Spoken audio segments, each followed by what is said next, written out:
PowerPoint skaidrių dizainas.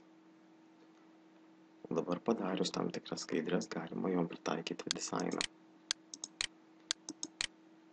Pasirinkus design meniu, čia išlenda siūlomi dizainai. Aišku, galite pritaikyti ir savo, ir pasisiųsti, ir taip toliau. Ir tai automatiškai pritaiko visoms skaidrėm. Galite, jeigu norite, pasirinkti tiesiog, kad pritaikytų vien tokį dizainą tik vienai skaidriai.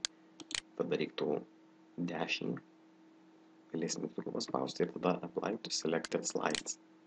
Tuomet dizainą pritaiko tik tai vienai skaidriai. Sekančiai skaidriai galite pritaikyti dar kitą ir kitai dar kitą.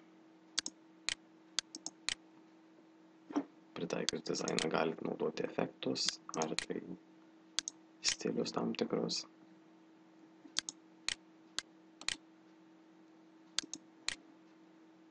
Ir visą tai atlikus, aišku, galite keisti skaidrių išdėliojimą, paraštės ir taip toliau.